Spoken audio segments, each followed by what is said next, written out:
La conclusion pour l'analyse.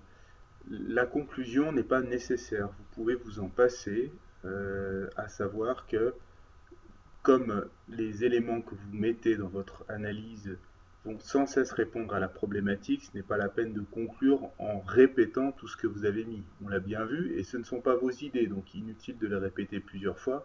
Elles ont déjà été argumentées et soutenues dans les textes des auteurs du corpus. Ce n'est pas votre travail. Votre travail, c'est de les utiliser pour reconstituer un puzzle qui permette de répondre à la problématique. Ça, c'est fait tout le temps pendant le développement. Donc, la conclusion n'est absolument pas une obligation. En général, il n'y a même pas de point dévolu à la conclusion dans les barèmes des jurys, donc ce n'est vraiment pas nécessaire. Vous pouvez cependant faire une conclusion. Cette conclusion, ça serait un petit peu, je dirais, une cerise sur le gâteau d'un bon travail, d'un travail cohérent avec un développement argumentatif efficace. Cette conclusion serait très courte, 3, 4 lignes, 5 lignes maximum, avec 2-3 phrases. L'idée, ça serait, si on veut faire une conclusion efficace, de reprendre ce qui a été mis en accroche et de boucler le travail avec une ouverture qui corresponde à cette idée qui, en accroche, va situer la thématique du travail.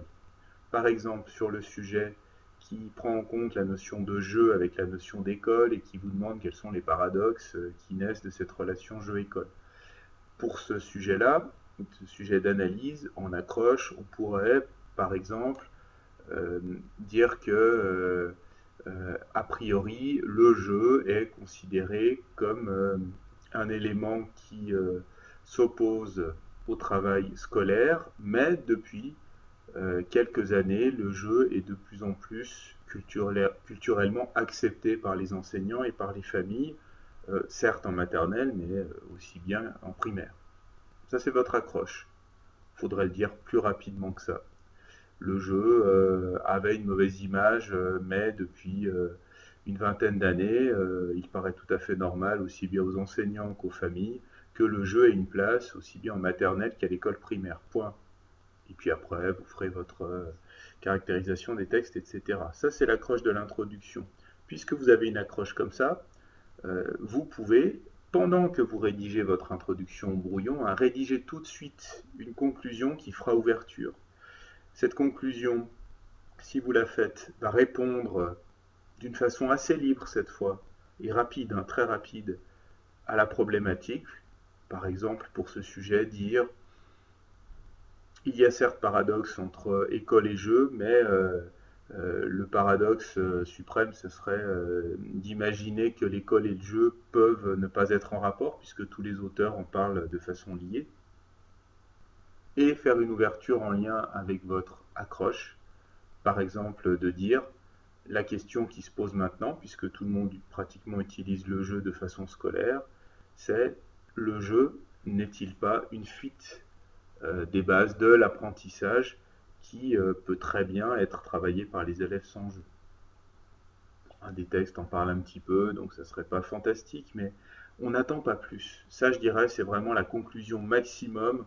Vous recadrez par rapport à la problématique, vous y répondez vous-même, vous dites même qu'il n'y a pas de réponse. Éventuellement, les textes ne permettent pas de déterminer une réponse précise, et là, il y aura une ouverture qui sera en lien avec l'accroche.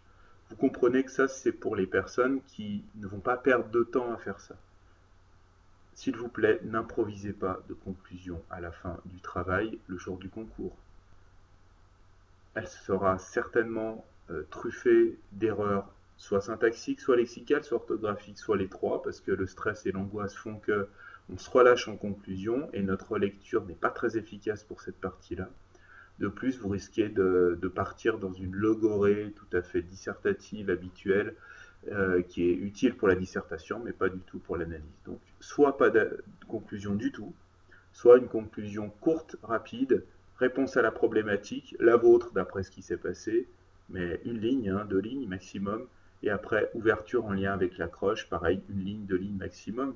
On ne dépasse pas les 4-5 lignes de toute manière. Et on se relie forcément.